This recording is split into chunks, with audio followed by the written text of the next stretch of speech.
Hello, Derrick Bilsby here, Chairman of the K&E Sussex Railway, with our June update. You join me today at Bodiam Station in the idyllic Sussex countryside and Bodiam Castle in the background. We recently hosted a very popular 1940s weekend when we welcomed over 1,800 visitors. Our team of excellent reenactors, entertainers and stallholders made it such a memorable occasion, and it's now a firm fixture in our annual calendar. The event was organised by our Visitor Experience Manager, Heather Packham. Oh, it's been really fantastic. Such a great atmosphere, as it always is. We have had loads of people coming to see what we do. As you can see, we've got a beautiful full-size Spitfire here today, which is the first weekend we've had that.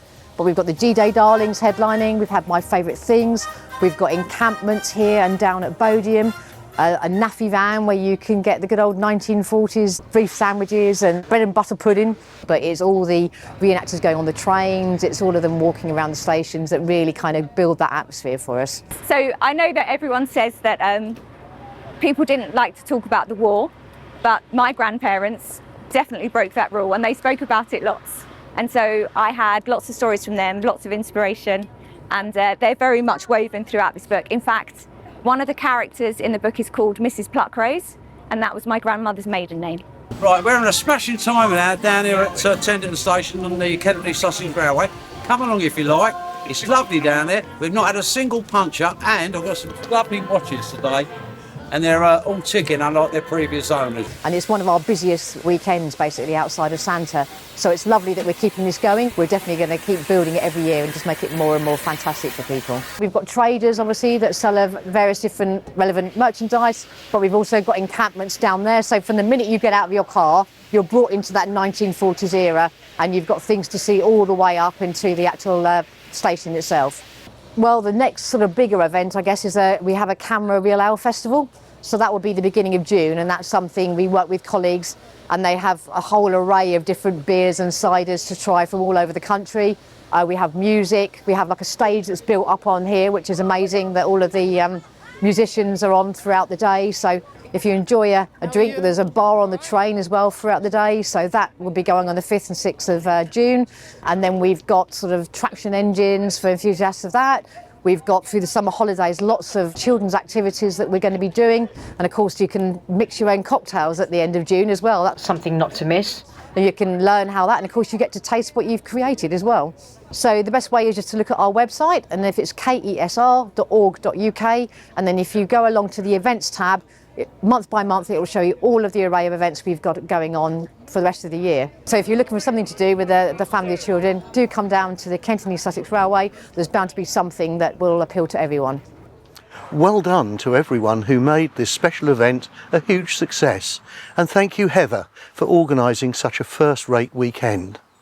Also in May, we met with other heritage railways from across the southern region to spread the word to a wider audience. The Southern Six Showcase was held at London Waterloo Station for 5 days.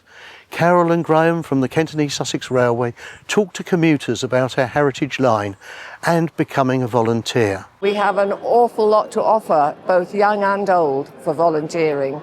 Children can learn an awful lot of skills in their teens that will stand them in good stead in later life. If you look round the railway, we're beginning to attract quite a lot of young men, mainly young men, but some girls. The idea is that we get engaged, we talk to them, start to explain more of what we do, and then they can get more of an insight and hopefully become involved with us. We help each other. Yes, you could argue we're in competition, but that's only really for getting the passengers. But we're running steam locomotives, we're running diesel locomotives.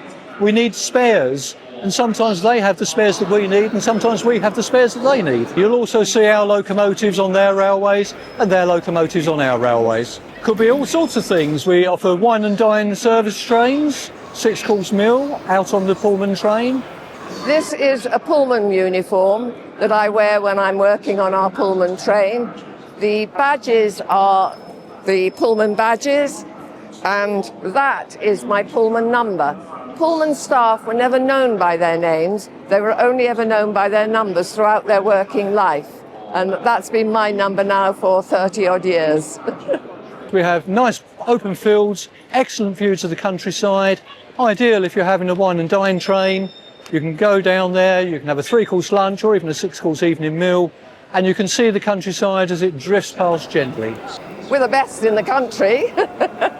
There's something we tell the passengers when we're serving them, that the food that they are eating has all been cooked by the chef on the train freshly. And our pièce de résistance, of course, is the sweet trolley, where she produces 4 different sweets, 3 cold and 1 hot, every weekend for the Pullman service. And they are magnificent. When the K&ESR Railway opened in 1900, we were the first railway to run under a light railway order. We still run under a light railway order, and that is what most of the other railways have to run under now, but we were the first. That means that we can run shorter trains, we have tighter curves, it's more interesting. Most of our stations are fairly basic compared to other heritage railways, but you will see lots of friendly people, and that is what we're known for. On Tuesday, when I was station master at Northiam, at the end of the day, a man got off the train and complimented the whole railway on being so friendly. Really, really nice to have someone say that to you. You don't have to like railways in particular. There are plenty of other things you can do without actually getting on a train, and that appeals to some people. Gardening, catering, painting, make do and mending. Volunteers, you can do almost anything as a volunteer on a railway. It's the first time we've done it, so we have to see how things go. But it's looking positive. We've had good feedback already this week. Hopefully it will continue. It was lovely to meet up with other heritage railways and share experiences. Thank you to all the volunteers who supported the event. So we're now at the beginning of June, and for the first time this year, we've had a heat wave. It's been great to see visitors enjoying the sunshine, but the hot and dry conditions do provide a number of challenges for heritage railways. The safety and comfort of everyone is, of course, our number one concern. That's why we're making sure extra water is available on all of our trains, and our hard-working volunteers and staff get regular breaks. As a health and safety precaution, we've employed an eagle-eyed fire-chasing team this week to shadow the locomotives. With so much global uncertainty leading to rising prices, we all have to keep a careful eye on our household budgets. We know days out and treats can be expensive, especially for families.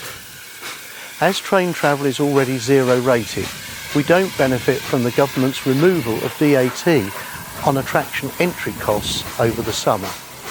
But we're already looking at our own ways to make visits to our railway more affordable and even more fun.